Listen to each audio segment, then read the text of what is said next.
그렇게 되고, 이제, 파트 2에서는, 이제 이 트랜스포머 기반으로 해서 점점점 요즘 뭐, 핫 키워드죠.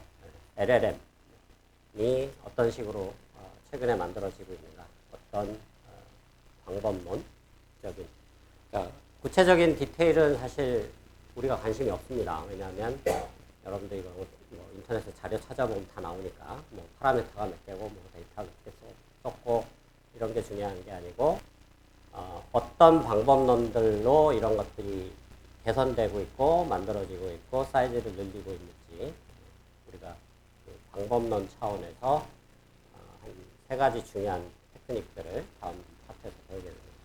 프리트레이닝, 파인 튜닝, 컨텍스트 러닝, 그 다음에 스탁 파인 튜닝, 조금 복잡한 내용이긴 하지만 RLHF라는 그런 일종의 뭐 파인 튜닝하고 비슷한 내용이 되겠습니다. 그런 테크닉들, 방법론들을 위주로 배우게 되면 뭐 최근에 유행하는 대부분의 LLM들이 어떻게 만들어져 있는지 거의 99% 다 이해했다라고 봐도 무방합니다. 뭐 디테일은 뭐 오픈 AI나 엔트로픽이나 이런 회사는 공개를 안 하고 있지만 뭐 공개 안 해도 뻔합니다. 뭐 하고 있는지는. 그래서 그 약간 이런 트렌드에 대해서 여러분들이 좀 객관적으로 판단할 수 있는 그런 툴들을 방법론들을 배워보도록 하겠습니다. 그리고 이제 NLP는 이제 8장에서 다루고 9장으로는 우리가 이제 넘어가서 Unsupervised Learning에 관련돼서 요즘 생성형 AI의 대표적인 두 가지 축이죠. 하나는 이제 NLP 쪽이고 또 하나는 뭐 이미지나 비디오 제너레이션 쪽인데 이런 최근에 나오고 있는 상업적인 툴들의 디테일을 우리가 공부하려는 게 아니고 그런 툴들이 어떻게 만들어졌는가, 어떤 방법론들, 약간 원천적인 기법들 위주로 우리가 9장에서 배워보도록 하겠습니다. 방금 조교가 얘기하는데 재미난 사실은 오늘 수능에 우리가 9장에서 배우는 디퓨전에 관한 지문이 국어 문제에 나왔다고 하네요. 네. 세상이 약간 미쳐 돌아가는 것 같긴 한데 수능에 그런 게 나오는지. 네. 자, 그래서 NLP를 다루게 되겠고 몇 가지 좀 여담 아닌 여담을 한다면은 우리가 그동안 배워왔던 걸 한번 쭉 짚어보면 우리가 2장, 3장에서는 좀 뭐 SBM이라고 좀 특이한 걸 배우긴 했지만 전통적인 거를 2장, 4장부터 계속 배워왔던 게 2, 3, 4장은 우리가 그 멀티레이어 퍼셉트론 또는 뭐 풀리 커넥티드 네트워크라는 걸 위주로 배웠었죠. 사실 약간 히스토리를 보면 이게 한 80년대 주로 연구됐던 토픽입니다. 그리고 이제 2010년대 들어서서 한 10년간, 한 15년 정도간, 2010년부터 한 2021년 정도까지 이제 NLP의 뭐라 그럴까요? NLP가 주류가 아니고 주로 이제 우리가 지난 챕터에서 배웠던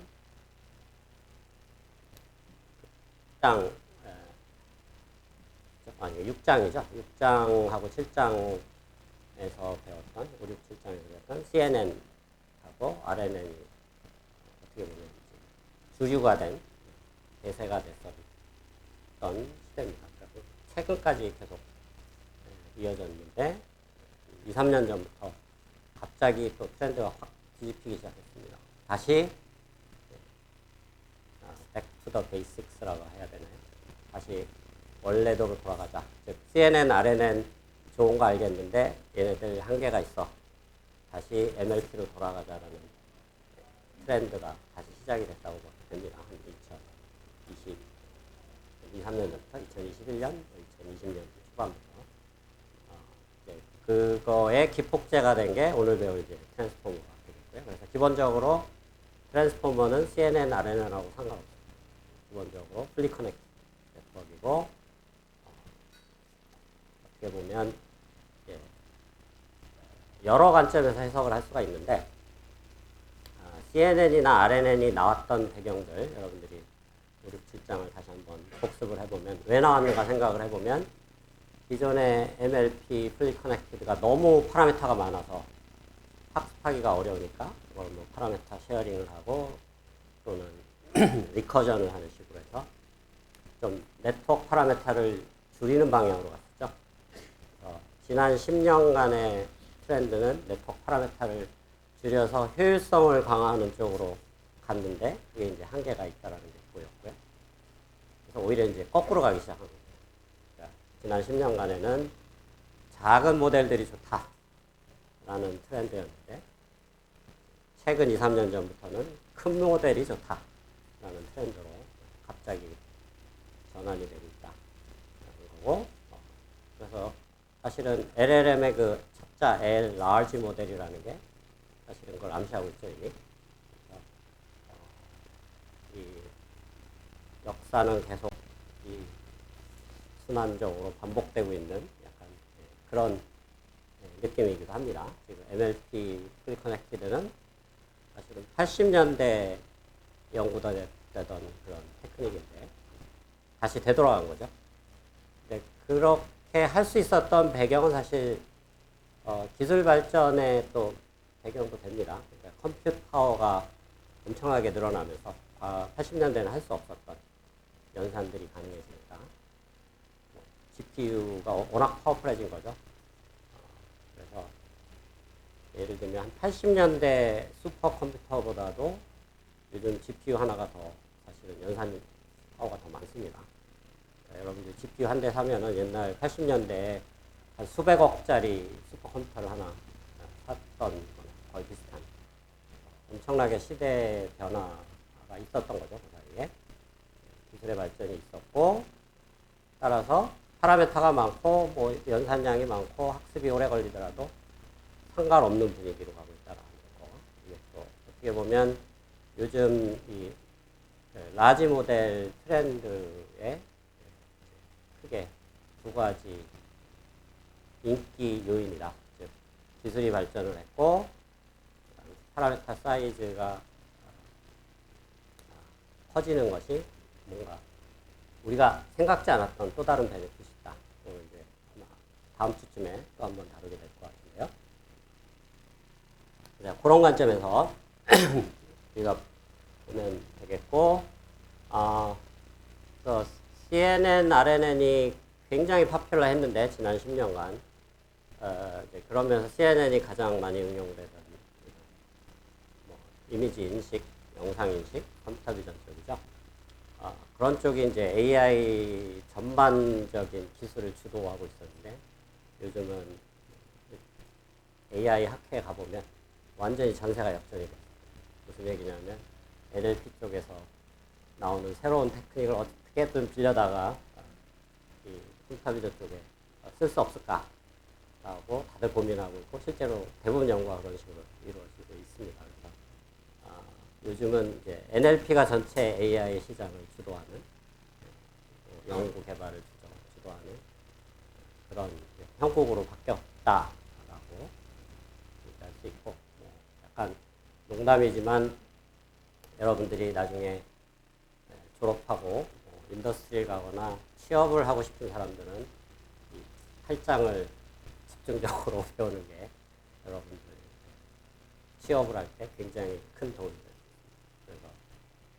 그래서 요즘 미국 쪽에 이 NLP 전공한 사람들이 뭐 아무나 뽑는 건 아니지만 오픈 AI 같은 데서 우리가 다음 파트 2에서 다룰 내용들인데 이런 기본적인 LLM들을 자유자재로 학습시키고 파인튜닝을 할 수 있는 경험이 있는 사람들은 프레시 PhD인 경우는 거의 100만 불 이상의 연봉 받는다고 합니다.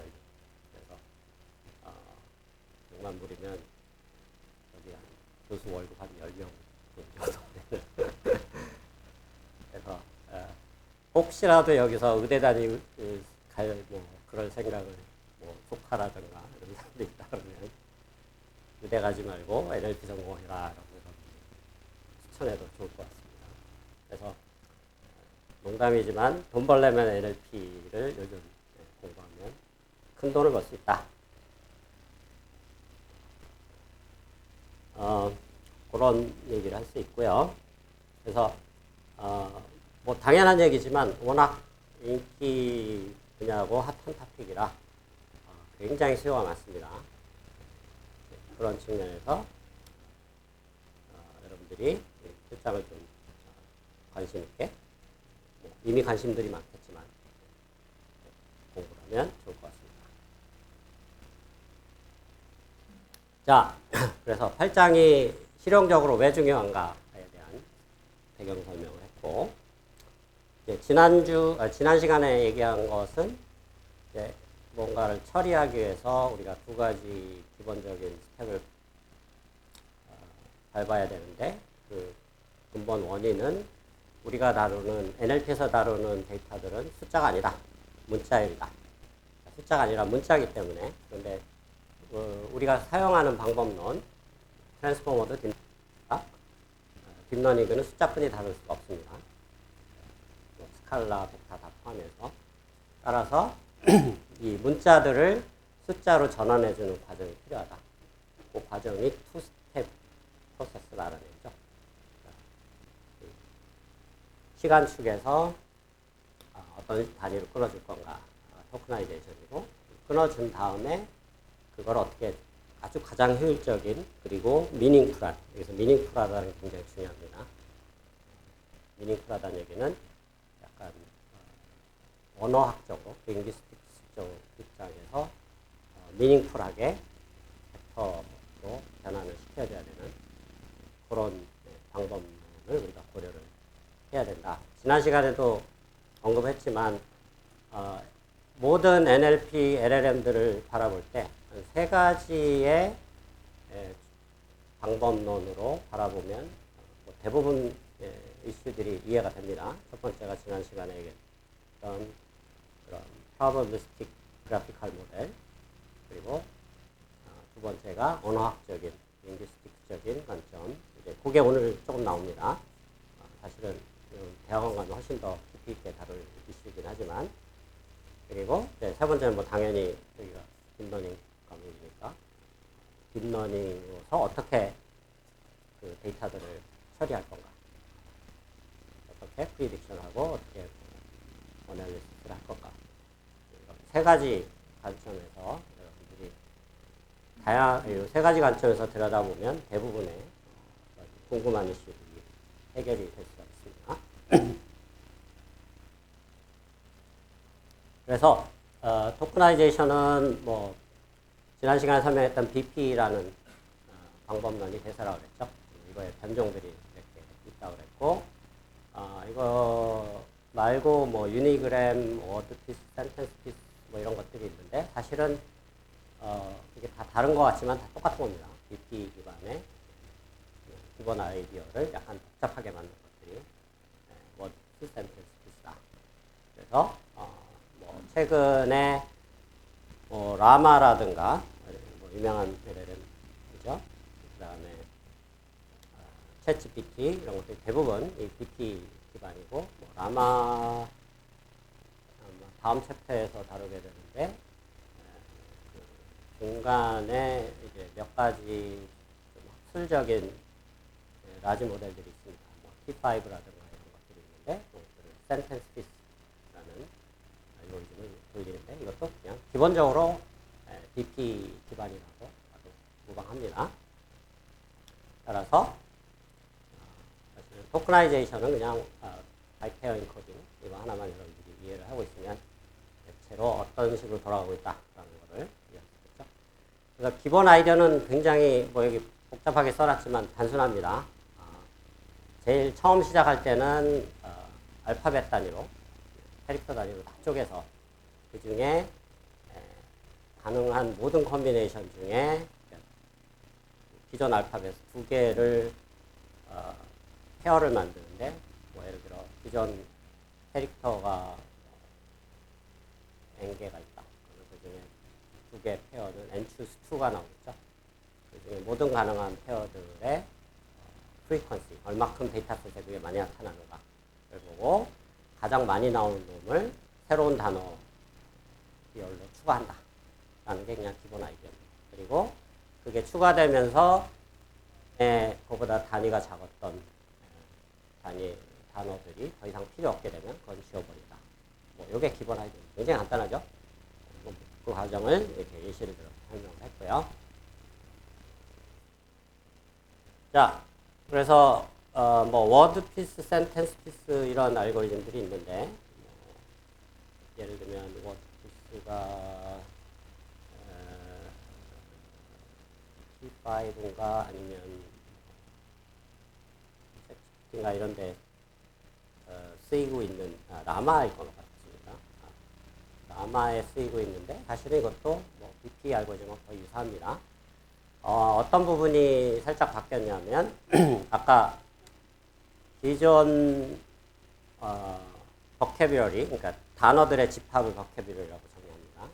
우리가 알고 있는 사전에 있는 모든 단어들의 컬렉션을 버캐뷰러리라고 하죠.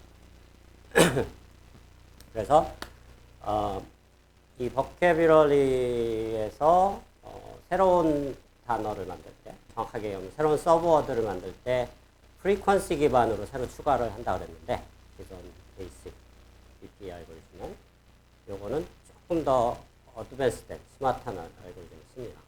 어떤 알고리즘이냐면 우리가 머신러닝의 가장 중요한 프린시플이 항상 라이클리우드를 맥시마이즈 한다고 그랬죠. 라이클리우드가 중요하니까 확률적으로 가장 나타날 가능성이 높은 놈을 계산을 해서 이 워드피스는 사실 그 구글인가 어디서 아마 최초로 버트라는 데 쓰여서 공개되지 않은 알고리즘입니다. 이 라이클리우드를 계산하는 건 사실 확률을 계산하는 건 굉장히 복잡하니까 이거를 또 다른 뉴럴 네트워크를 돌려갖고 결과값이 두 개 결합된 단어 서브워드의 확률의 라이클리우드를 뽑아내는 그런 뉴럴 네트워크를 학습시켜서 라이클리우드를 계산한다고 생각하면 되겠습니다. 그래서 BP 알고리즘 그대로 돌아가는데 그 프리퀀시 대신에 라이클리우드가 높은 놈 기준으로 계속 단어들을 합병해 나간다라고 생각하면 되겠습니다.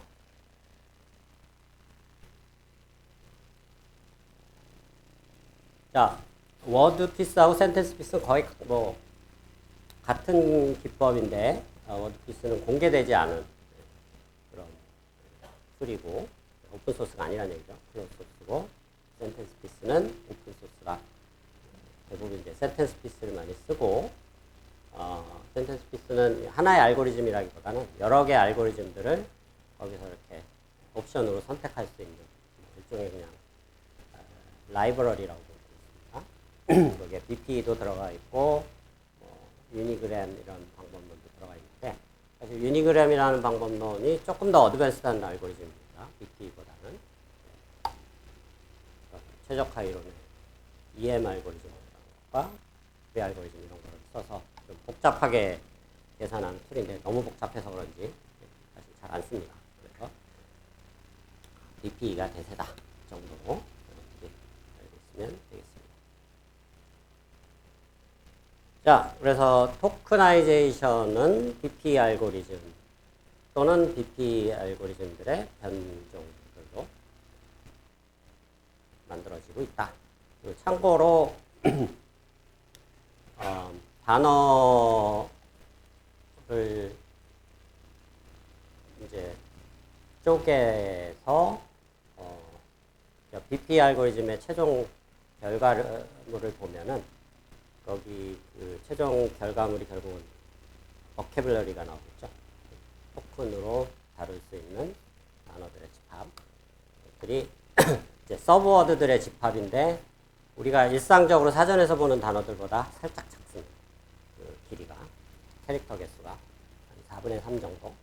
그래서 예를 들어 원래 데이터셋에 5,000개의 단어가 있으면은 그거의 한 3분의 4만큼 보캐블러리가 늘어난다 정도로 여러분들이 이해를 하고 있으면 되겠습니다. 왜냐하면 기존에 있는 단어들을 쪼개서 쓰니까. 그리고 쪼개서 쓰는 게 굉장히 효율적인 이유는 지난번에도 잠깐 얘기했지만 사실 BP 알고리즘의 그걸 탄생시킨 원인입니다. 이 알고리즘이 만들어진 원인은 뭐냐면 신조어들 또는 뭐 레어 워드들 이런 것들이 아니면 기존에 있던 단어들의 결합으로 만들어지는데 우리나라도 요즘 여러분 세대들이 뭐 이상한 조어들 많이 만들더라고요. 딸 얘기가 발다줄이라고 그러는데 그런 거는 어쨌든 그런 것들을 다루려면 쪼개서 단어들을 갖고 있어야만 나중에 결합할 때 유용하게 쓸 수가 있기 때문에 그래서 대체로 한 30% 정도 더 증가한다. 단어 수가 우리가 사전에서 보는 단어들보다 그 정도로 얘기를 하고 있습니다. 사실은 토크나이제이션은 뭐 심플한 개념이니까 사실 그 다음 토픽인 이제 이 토큰이 만들어졌을 때 이거를 어떻게 벡터로 표현할 거냐 숫자들의 어레이죠. 네. 그 이슈가 더 중요합니다. 이런 토픽을 레딩이라고 하죠. 그래서 워드 임베딩을 이제 두 가지 관점에서 볼 수가 있는데 언어학적인 관점에서 볼 수 있고 그 다음에 공학적인 관점에서 볼 수가 있다. 근데 사실은 초반에는 언어학적인 관점으로 워드 임베딩을 사람들이 많이 접근을 했습니다. 근데 하다 보니까 뭐가 잘 안 맞아. 그래서 결국 포기하고 결국 공학적인 관점으로 요즘은 대세가 정리된 느낌이 들면서 일단 순서대로 언어학적인 관점에서 우리가 워드 임베딩 개념을 좀 설명하고 더 이상 안 쓰이지만 그래도 직관적으로 상당히 뭐 우리가 참고할 만한 중요한 개념들입니다. 그리고 이제 공학적인 관점에서 어떤 식으로 워드 임베딩을 하는 게 더 바람직한가. 그 시각차가 상당히 큽니다, 사실은. 근데 결국은 뭐가 선택될 건가는 결국은 성능이 결정해 주겠죠. 나중에 둘 중에 언어학적인 관점의 워드 임베딩과 공학적인 관점의 워드 임베딩을 썼을 때 어느 게 성능이 좋은가. definitely 공학적인 관점이 더 유리합니다. 대신에 사람이 이해하기는 어려워집니다. 단점이 있는 거죠. 언어학적인 관점은 성능은 좀 떨어지지만 사람이 이해하기는 좀 편한. 그래서 사실은 항상 이런 트레이드오프가 존재합니다. 모든 AI 문제에서. 대표적인 게 이제 AI explainability라는 설명 가능한 AI에서 성능을 높이면 설명 가능성이 떨어지고 설명 가능성을 높이면 성능이 떨어지는 항상 트레이드오프가 존재합니다. 그래서 그 밸런스를 어떻게 취할 건가 상당히 큰 고민거리이고 연구 주제이죠. 마찬가지로 워드 임베딩도 약간 그런 특성들이 있다.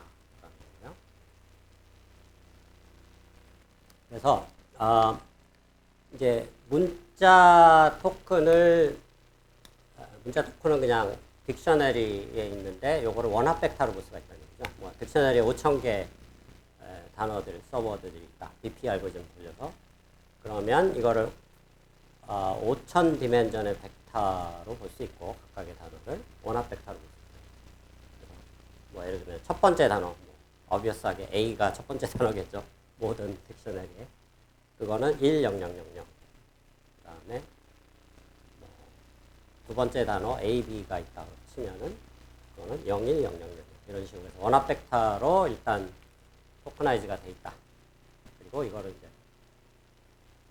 5,000 디멘전은 너무 크니까 이거를 생각을 해보면 굉장히 비효율적인 방법입니다. 왜냐하면 콤비네이션을 생각해보면 바이너리로만 생각을 해도 5,000개를 표시하기 위해서는 사실은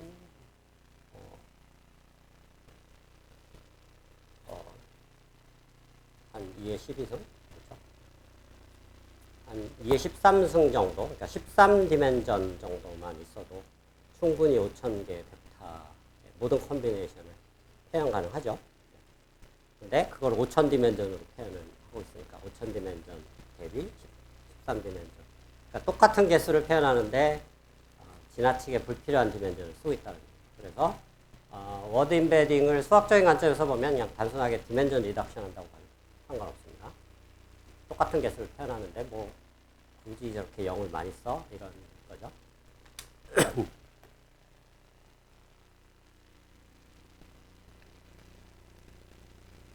근데 약간 언어학적인 관점에서는 이 벡터로 변화를 할 때, 예를 들면 5,000디멘전을 아까 말한 13디멘전을 벡터로 변화할 때 약간 뭐 예를 들어서 한 20디멘전, 한 7디멘전 정도를 약간 자유도를 좀 주기 위해서 쓴다 그러면 5,000디멘전을 뭐 한 20디멘전으로 보고 싶다. 그러면은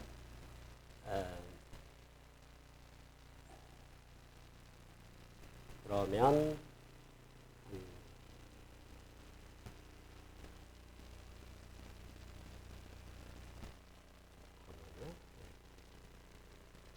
5,000디멘전은 한 100분의 1을 줄이니까 50디멘전인 거죠. 그래서 200분의 1 정도로 차원을 줄여버리는 겁니다. 어쨌든 그럴 때 20디멘전에서 표현되는 벡터들이 직관적인 관점에서 봤을 때 또는 언어학적인 관점에서 이런 성질들을 가지고 있으면 좋겠다라는 걸 우리가 강요를 할 수가 있습니다. 인포스를 할 수 있다는 얘기죠. 설계당 직전에 어떤 식으로 인포스를 할 수 있냐면 단어들의 의미가 같은 단어들, 그러니까 비슷한 단어들 간의 유클리디안 디스턴스. 벡터라는 거는 결국은 벡터 간의 거리를 계산할 수 있죠. 두 벡터의 차이를 각 스퀘어로 취하고 어쨌든 절대값 취해서 스퀘어를 취하면 유클리디안 디스턴스가 되죠. 유클리디안 디스턴스를 구했을 때 비슷한 의미의, 그러니까 세멘틱 미닝이 비슷한 의미의 단어들은 비슷한 동네에 있고 전혀 다른 단어들은 좀 멀리 떨어져 있고 뭐 이런 거죠. 빅하고 라지의 거리는 그 둘 사이의 거리는 빅하고 스몰 거리보다는 작아야 된다라는 뭐 이런 직관적인 프로퍼티가 만족이 되면 좋겠다라고 뭐 우리의 희망사항을 얘기할 수 있습니다. 언어학적인 희망사항 또는 뭐 상관 있는 단어들, 뭐 물 위의 보트, 땅 위의 보트. 사실 물 위에 뭔가 연관성이 높죠. 그때 거리를 더 가깝게 한다든가 또는 젠더가 바뀌는 거에 대한 릴레이션십들은 거리가 비슷해야 된다. 뭐 예를 들면 man, woman, king 또는 boy, girl 이런 것들은 거리가 다 비슷하면 좋겠다. 그냥 희망사항을 얘기하는 겁니다. 꼭 이걸 지키라는 얘기가 아니고. 그래서 뭐 아까 20차원 얘기했으니까 20차원 스페이스는 그리기가 어려우니까 3차원으로 봤을 때 이런 벡터들이 뭐 여기에 세 번째 성질은 여기에 있고 뭐 예를 들면 문법적인 뭐 그 변화, 뭐 텐스, 시제 이런 거 변하는 것도 비슷하게 할 수가 있다는 얘기죠. 뭐 과거형, 공명사 뭐 이런 식으로 해서 같은 단어지만 형태가 바뀌는 것들도 거리가 비슷하게 되고 나라하고 그 나라의 수도 간의 관계도 다 거리가 비슷하면 좋겠다. 그냥 희망사항을 얘기하는 겁니다. 좀 더 자세하게 얘기하면 언어학적인 희망사항인 거죠. 그러니까 벡터라이즈를 할 때 저런 프로퍼티가 만족이 되면서 벡터라이즈가 되는 그런 방법론이면 좋겠다라는 얘기죠. 그래서 나온 것이 이런 희망사항을 반영해서 이제 언어학적으로 만들어진 툴들, 이제 워드 2 100이라고 합니다. 2013년 정도에 나왔고, 우리가 이제 나중에 배우는 오토 인코더라는 구조가 좀 비슷한데요. 그러니까 아까 이 원합 벡터를, 그러니까 워드 인베딩은 5000 디멘전을 20 디멘전으로 줄여주는 디멘전 리덕션하다 비슷하다고 그랬죠.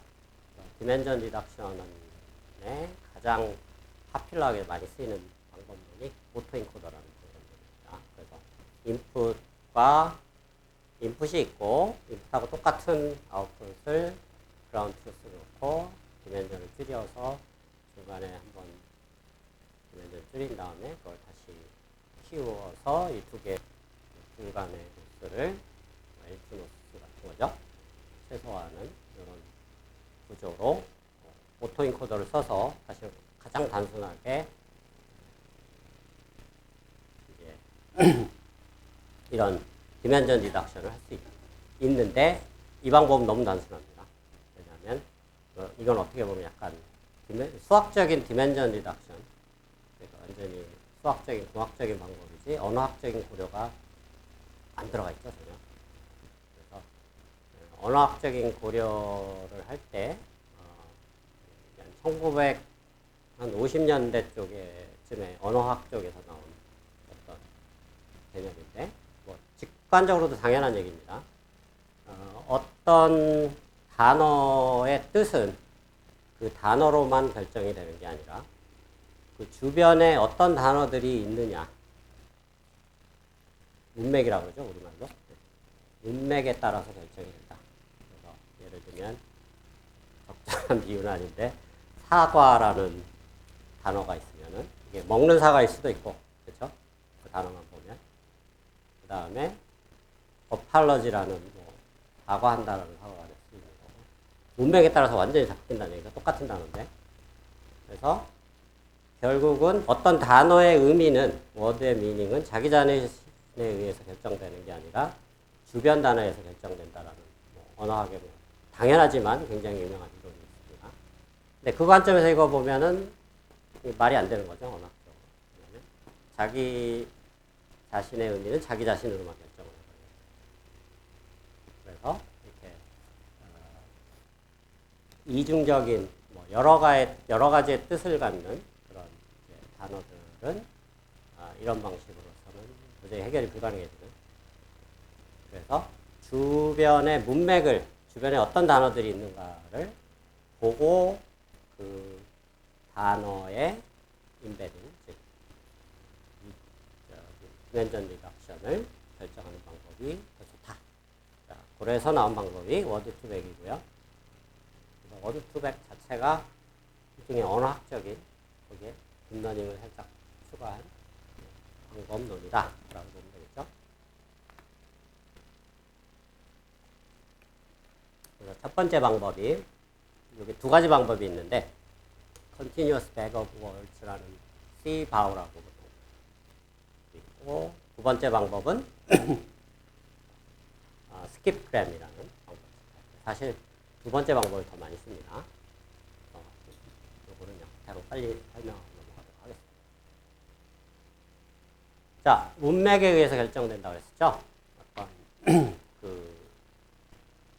어떤 단어에 인베딩 된, 즉 디멘전 리덕션 된 그 벡터는. 그래서 뭐 예시를 드는 게 가장 좋을 것 같은데요. 이런 문장이 있다. 5개, 6개의 단어로 이루어진 I don't know who you are 라는 이런 문장이 있다고 치면은, 처음 5개 단어, I부터 U까지를 취하고, 윈도우 사이즈가 5입니다. 그 중에 가운데 단어를 지워버립니다. 윈도우를 지워버리고, 양쪽에 있는 2개 단어, I, don't 하고 you, who 하고 you를 여기 인풋 4개로 집어넣고, 그 다음에 그 지워버린 단어, no를 타겟으로 놓고 학습을 시키면 되겠죠. 이게 이제 싱글 레이어 네트워크이고, 학습을 시키면 되는.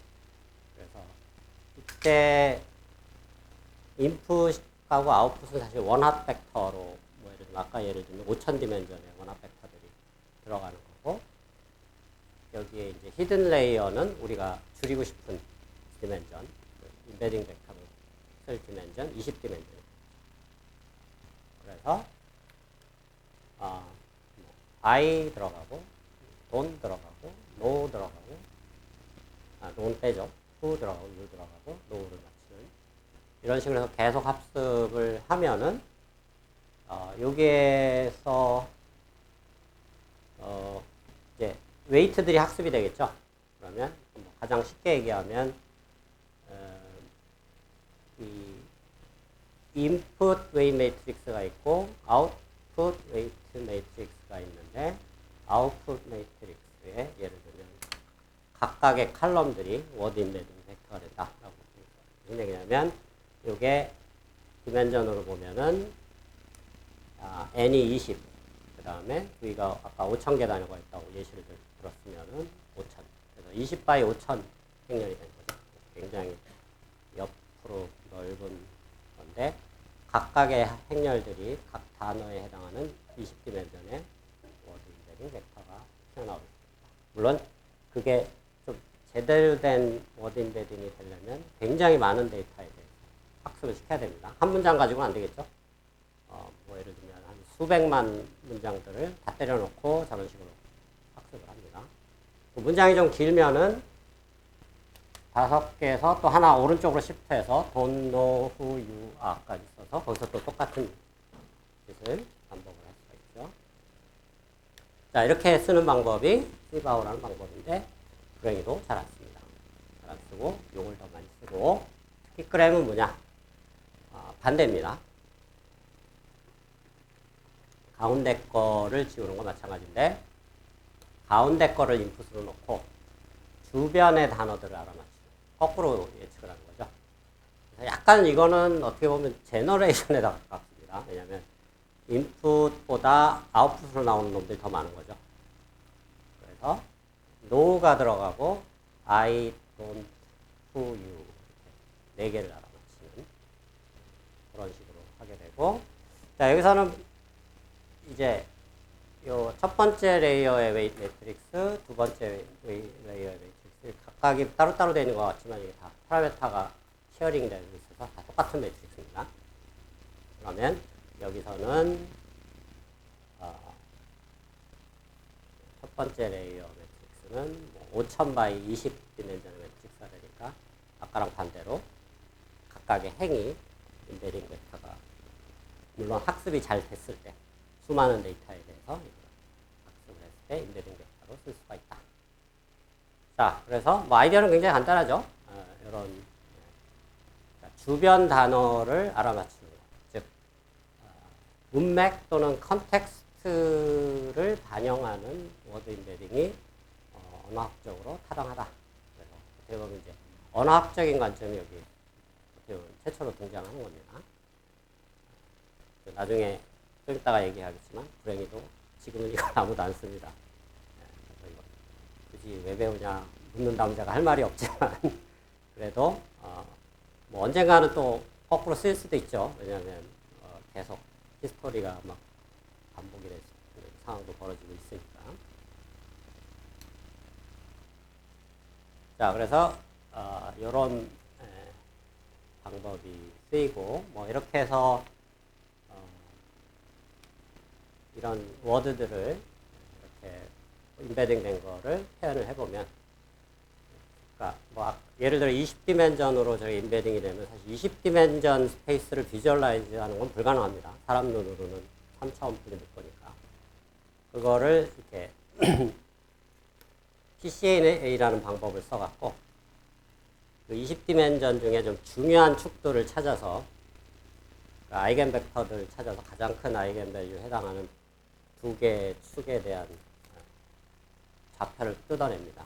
뜯어내서 그 2개 디멘전에 대해서만 프로젝션이라고 그러죠. 20디멘전 벡터를 2디멘전으로 매핑을 시킬 수가 있습니다. 이게 굉장히 파퓰러한 매핑 테크닉인데, 이 역시도 이번에 노벨상 받으신 힌튼 교수가 만든 테크닉입니다. 그래서 그런 테크닉으로 2디멘셔널하게 프로젝션을 시켜보면 이렇게 비주얼라이즈가 가능하다는 얘기죠. 20디멘셔널 벡터 사실 위치를 알 수가 없는데 이렇게 이제 2디멘셔널에서 쉽게 상광관계를 볼 수 있게 각 단어들이 이렇게 배치가 되더라. 뭐 이런 얘기입니다. 자, 그리고 이제 방금까지가 워드 투백이 이제 언어학적인 워드 인베딩이고, 그 다음부터는 약간 공학적인 워드 인베딩이 나오게 됐습니다. 자, 첫 번째가 글로브라는 거고, 이게 구글에서 만든 건데, 불행히도 이것도 클로즈드 소스라 소스를 공개를 안 해갖고 쓰고 싶어도 쓸 수가 없는, 그러다가 보니까 사장이 돼버린. 네, 이제 조금 이따가 얘기하는 그 버트라는, 아마 다음 시간에 얘기를 해야 될 것 같은데, 그 트랜스포머를 프리트레이닝 시키는데 쓰였던 그런 워드 인베딩 방법입니다. 그래서 방법은, 알고리즘은 이제 약간 딥러닝 기반을 쓰는데 다소 좀 복잡합니다. 컨셉은 좀 간단하게 설명을 할 수가 있는데요.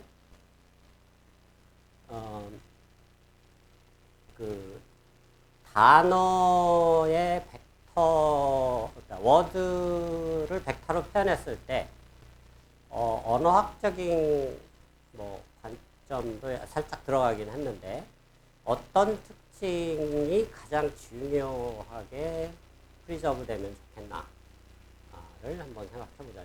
그래서 여기서는 굉장히 나이브하게 약간 데이터 통계 관점에서 이거를 접근을 합니다. 즉 무슨 얘기냐면, 어떤 단어의 의미는, 아까 워드 투백이 나온 그 배경은, 어떤 단어의 의미는 자기 자신에 의해서 결정되는 게 아니고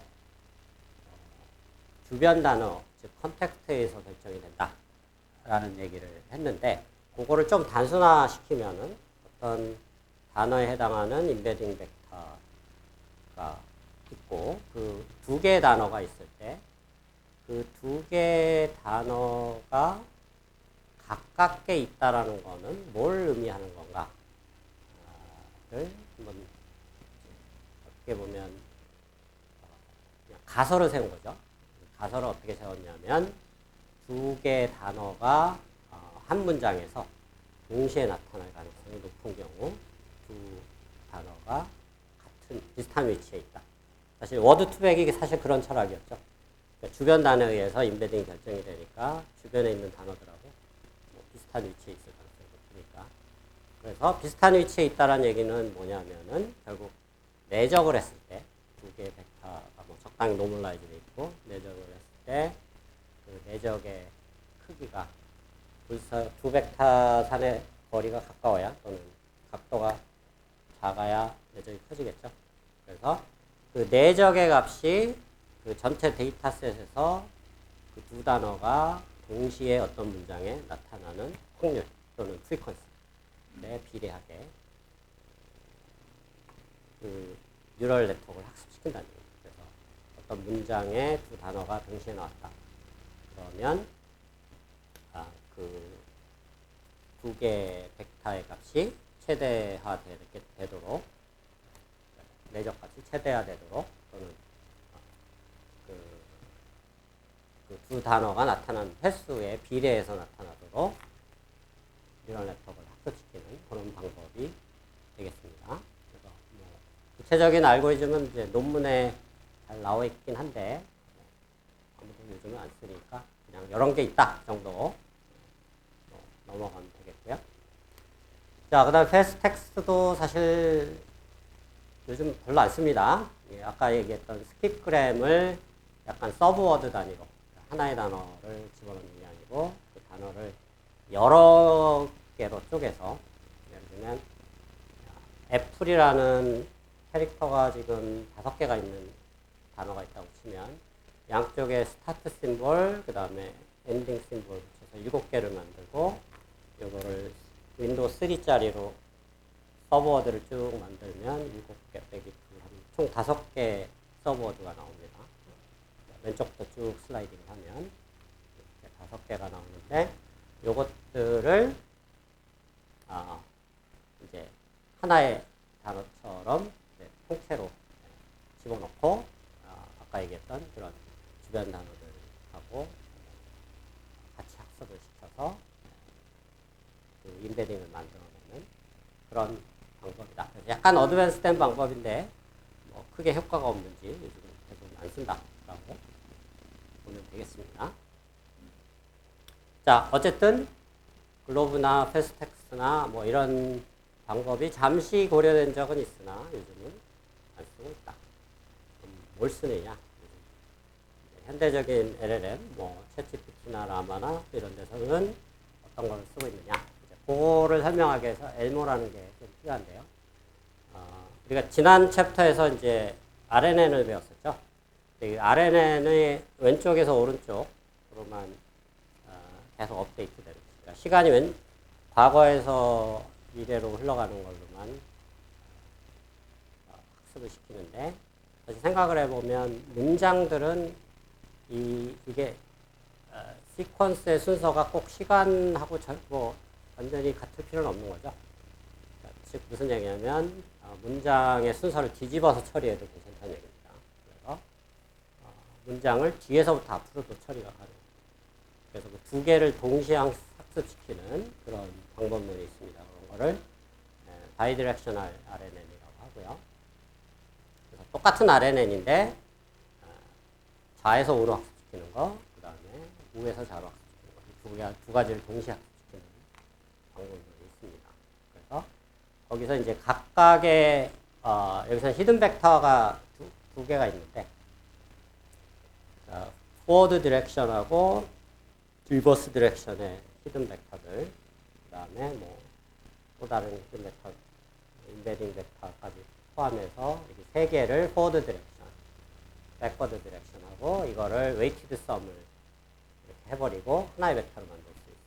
그래서 이걸 적당히 크기를 노멀라이즈 한 것을 이제 인베딩 벡터로 쓰는 그런 방법이 되겠고요. 그럼 여기서 이 RNN은 어떻게 학습을 시키느냐?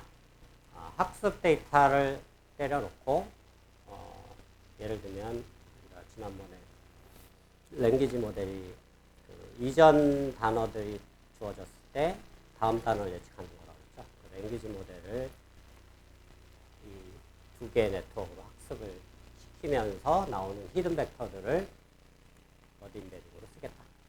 생각을 해보면 공학적인 관점에서 이게 더 바람직합니다. 왜냐하면 어쨌든 우리가 LLM들이 랭귀지 모델을 학습시키려고 하는 거니까 랭귀지 모델 학습에 직접적으로 쓰이는 형태로 인베딩 벡터를 쓰는 게 그러니까 언어학적인 고려는 나중에 하고, 왜냐하면 언어학적인 고려는 이미 데이터셋에서 반영이 돼 있기 때문에 그러니까 그거를 강제로 임포스할 필요가 없다는 얘기죠. 워드 트랙이나 스키프램처럼.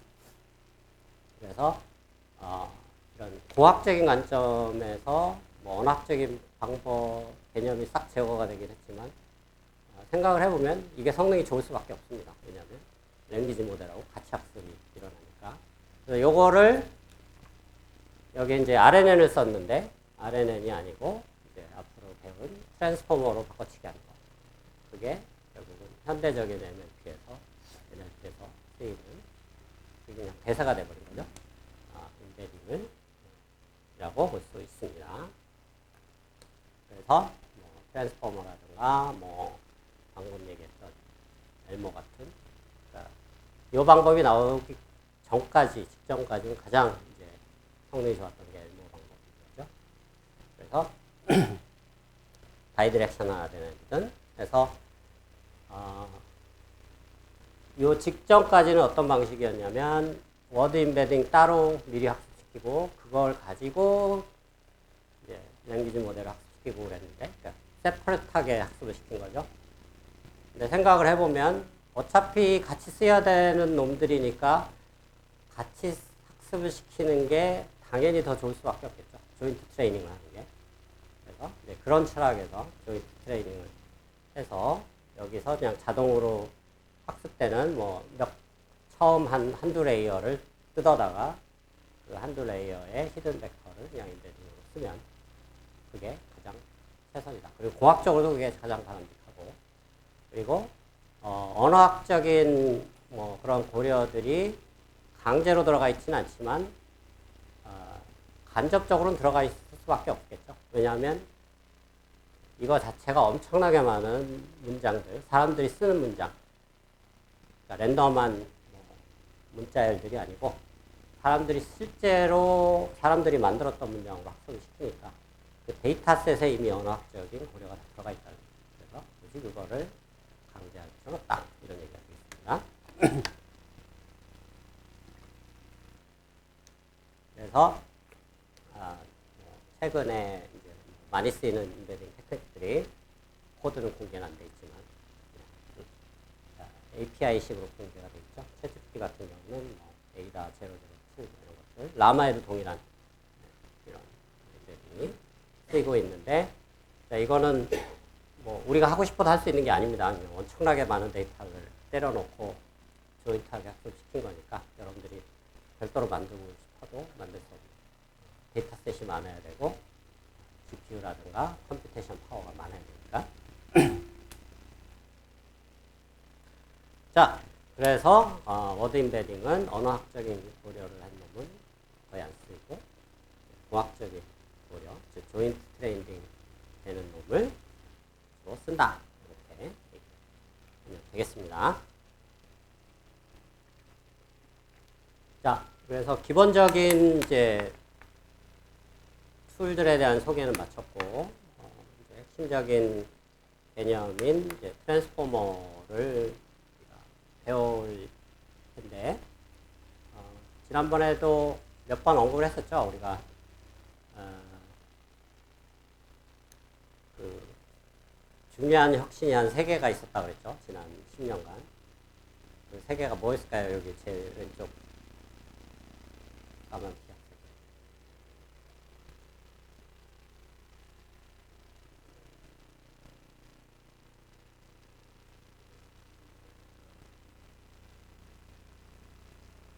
잘못 알아들 것 같아요. 하나만 맞췄네요.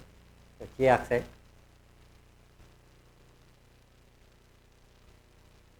그렇죠? 트랜스포머에 뭐가 중요하다고 했죠? 그렇죠?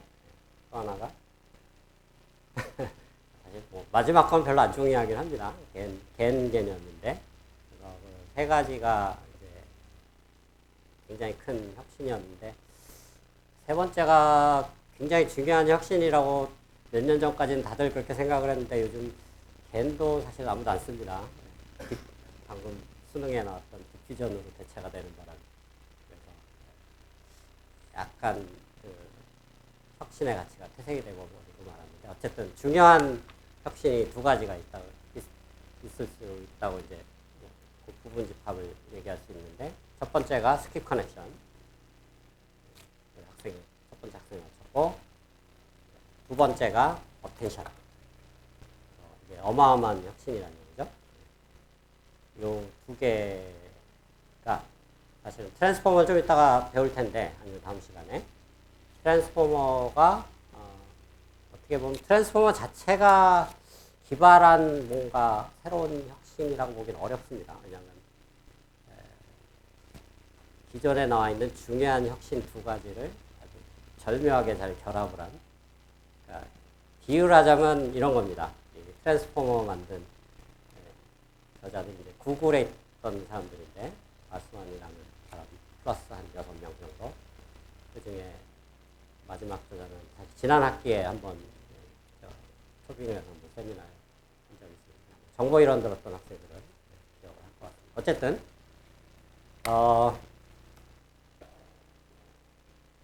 그 약간 비유를 하자면 그 저자들을 디스라는 게 아니고, 훌륭한 음식을 만드는 것은 보면은 2가지 요소가 필요하죠. 훌륭한 아주 좋은 재료하고, 요즘 흑백 요리사 이런 거 본 사람이 있나요? 없나요? 그러면 아주 좋은 재료하고 그 다음에 셰프의 실력 두 개가 조합이 돼야겠죠. 그래서 이 트랜스포머의 저자들은 훌륭한 셰프들이었다. 근데 사실은 그냥 그게 전부예요. 그러니까 무슨 얘기냐면 재료를 워낙 좋은 걸 가져다가 잘 조합을 한 논문, 잘 컨비네이션을 만든 논문이 되겠고, 실제로 그 음식의 퀄리티를 정말로 결정했던 거는 그 핵심적인 재료들, 스킵 커넥션과 어텐션 두 가지라고 볼 수 있다는 거죠. 그래서 그런 관점에서 이제 그 여러분들 트랜스포머를 들여다보면 이해가 빨라질 수 있습니다. 그래서 그 스킵 커넥션도 사실은 트랜스포머 발명자들이 발명한 거 아니죠. 이미 레즈넷 나올 때 카이밍 해라는 사람이 훨씬 전에 이미 발명을 했고, 어텐션도 뭐 한참 전에 2014년쯤에 뭐 마다나우 뭐 이런 사람들이 제안을 한 개념이라는 거죠. 그래서 트랜스포머 발명자들 사실 훌륭한 두 음식 재료를 가져다가 요리를 아주 잘한 그런 비유를 들 수가 있습니다. 자, 그래서 뭐 어텐션 블락에 대한 설명인데 그림으로 설명하기가 조금 애매하긴 합니다. 어쨌든 우리가 방금 워드 임베딩을 배웠죠. 그래서 뭐 이런 4개의 단어에 대한 워드 임베딩이 이렇게 차례대로 행벡터로 이렇게 4개가 들어가 있다고 치고, 뭐 예를 들면 여기에 새로운 단어가 하나 워드 임베딩으로 들어왔다. 보이라는 단어에 대한 워드 임베딩이 들어왔으면 뭘 하는 거냐면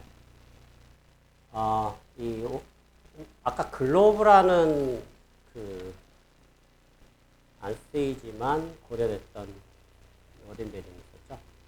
근데 그때 그 내적을 가지고 뭔가를 계산하는 그런 개념이 있었습니다. 지금 무슨 얘기냐면 내적은 두 단어가 정확하게 얘기하면 두 단어의 워드 임베딩 벡터가 그 문맥적으로 서로 상관관계가 있다는 얘기는 서로 둘 사이의 내적이 상관관계가 높으면 내적도 커진다라는 가설을 세울 수가 있다. 그 가설을 기반으로 한 겁니다. 그래서 여기는 보이라는 임베딩이 들어오면은 이 4개의 단어하고 내적을 다 취해본다는 얘기죠. 그래서 그 내적 값들을 저장을 각각에 대해서 뭐 여기는 0.3, 0.2, 0.8, 0.1 이런 식으로 나오겠죠. 그 내적 값들로 그 내적 값을 가중치로 해서 요 4개의 벡터를 다시 합쳐주는 그래서 합친 벡터를 이제 아웃풋으로 뽑아내는 이런 구조를 어텐션이라고 부릅니다. 그래서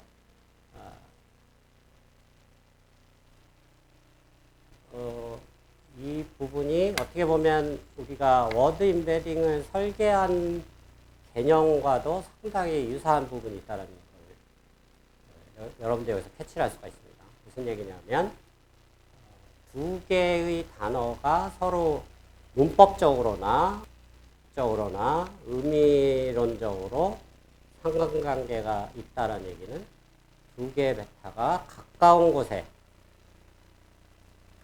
임베딩 벡터 디멘전, 아까 20디멘전 실제는 512디멘전을 쓰긴 하지만 그 공간에서 가까운 데 위치하고 있을 가능성이 높다라는 얘기고, 내적을 취했을 때 상관된 단어들의 내적 값이 많이 나옵니다. 그래서 상관된 단어들을 추적을 해서 가중평균치를 취해주는 방법론, 이게 어텐션 메서드라고 쉽게 요약을 할 수가 있습니다. 그래서 이런 방법론을 적극적으로 적용한 것이 트랜스포머가 되겠고요.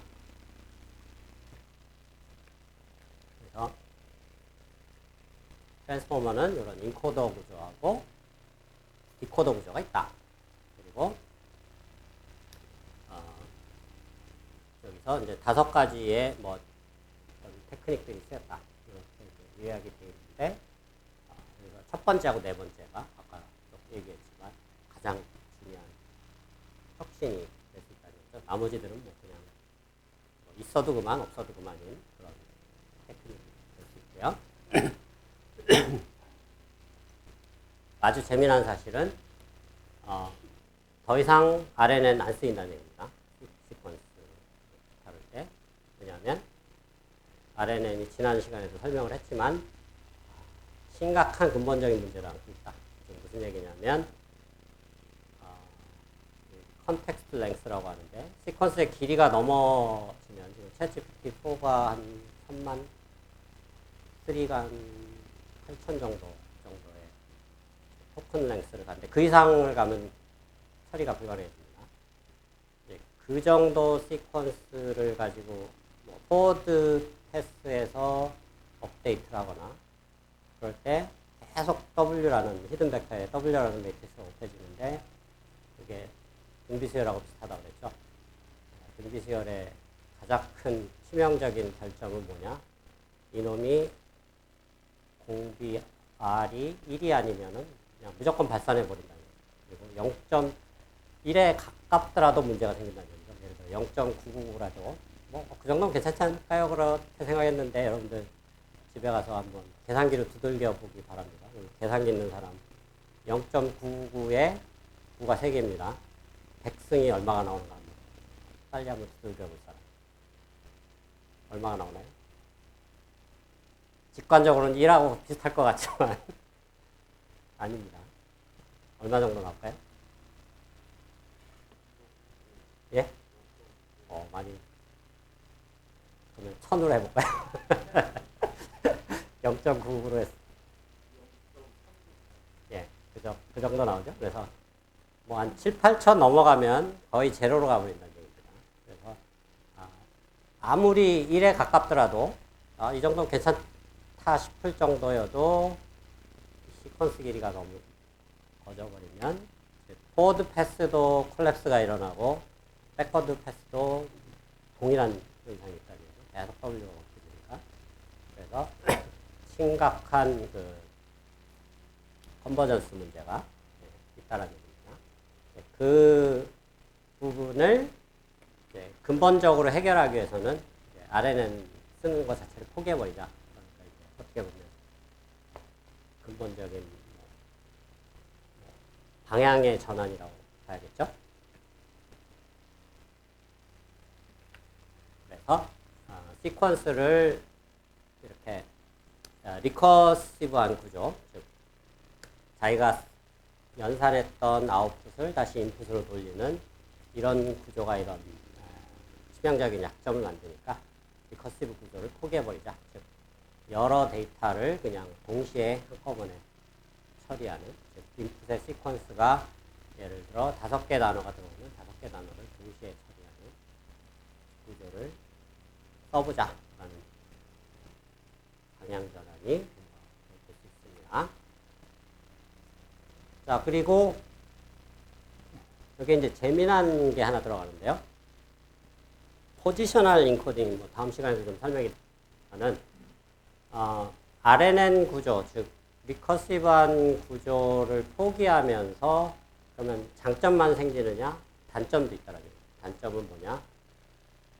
RNN의 경우는 시간적인 오더가 그냥 그 자체에 이미 포함이 되어 있습니다. 왜냐하면 이전 타임에 나타난 것이 바로 직전에 있고 뭐 전전 타임에 나타난 전전에 있었기 때문에 그 순서대로만 처리가 되니까 즉 타임 오더링이 자동으로 반영이 되어 있는데 이렇게 동시에 여러 단어들을 동시에 처리하는 경우는 이놈들이 시간에 대한 순서를 고려를 할 수가 없습니다. 나중에 이제 마구 셔플링이 돼도 똑같은 결과를 낼 수밖에 없는 그런 구조가 되기 때문에 그래서 순서에 대한 개념이 사라진다는 단점이 있는 거죠. 그래서 예를 들면 I am a boy라는 문장이 있는데 그거를 뭐 I하고 M을 뒤바꿔도 am I a boy 이런 식으로 인풋을 넣어도 결과값이 똑같이 나오는 그런 구조다. 그렇다 그러면 이게 문제가 되는 거죠. 사람이 어떤 문장을 생성할 때는 딱 어떤 뭐 문법이든 뭐 의미론적이든 나와야 되는 순서들이 있기 때문에 순서를 무시할 수는 없다는 거예요. 그 단점을 해결하기 위해서 순서를 강제로 인포스하는 어떤 메커니즘을 넣는 거죠. 그래서 그 인베딩 벡터에 아까 생성했던 인베딩 벡터에다가 순서 정보가 를 따로 만들어서 별도로 만들어서 거기다 그냥 더해줘버리는 형태로 순서 정보를 씁니다. 그래서 요 순서 정보를 어떤 식으로 만드는가 이거는 그냥 룰 베이스로 뭐 간단한 코사인 사인 펑션 이런 걸 써서 원래 오리지널 트랜스포머에서 썼습니다. 요즘은 그것도 바뀌었지만 그거에 대한 설명은 아마 다음 시간에 할 것 같고요. 포지션 인코딩이 세 번째 되겠고 아까도 얘기했지만 풀리 커넥티드 네트워크가 여기 있고 그 다음에 방금 전에 설명한 어텐션 개념이 여기 있고 그 다음에 스킵 커넥션이 두 번 들어갑니다. 어텐션 블락 다음에 한 번 들어가고 여기에 투 레이어 리니어 네트워크가 있는데 투 레이어라고 얘기를 해야 되나? 가운데 한 레이어 있고 마지막 리니어 레이어 있으니까 어쨌든 두 번 리니어 트랜스폼을 하는 레이어가 있습니다. 거기에도 또 한 번 스킵 커넥션이 쓰입니다. 그리고 여기에 각각의 그 블락 다음에 우리가 지난번에 배치 노멀라이제이션 배웠었죠. 그리고 배치 노멀라이제이션의 변종이 배치단에서 평균 분산을 구하지 말고 한 데이터 인풋에 대해서 그 한 레이어의 모든 뉴런에 대한 평균값 구해서 똑같은 노멀라이제이션을 할 수 있다. 그렇죠? 그걸 레이어 노멀라이제이션이라고 우리가 배웠습니다. 그래서 저는 레이어 노멀라이제이션을 씁니다. 이유는 배치 노멀라이제이션을 쓰려면 배치 사이즈가 굉장히 커야 되는데 대부분의 NLP 문제들은 배치 사이즈가 크질 않습니다. 뭐 파라미터 사이즈도 있고 GPU 메모리 문제도 있고 하기 때문에 배치가 커봐야 한 8? 어떨 때는 그냥 1로 들어갈 때도 많습니다. 그래서 배치 놈을 쓰고 싶어도 쓸 수 없는 그런 상황이어서 레이어 놈을 쓴다 라고 생각하면 되겠고요. 자, 그래서 이제 어텐션에 대해서 시간이 얼마 안 남았으니까 조금 더 직관적인 설명을 좀 하겠습니다. 자세한 수식적인 설명은 다음 시간에 해야 될 것 같고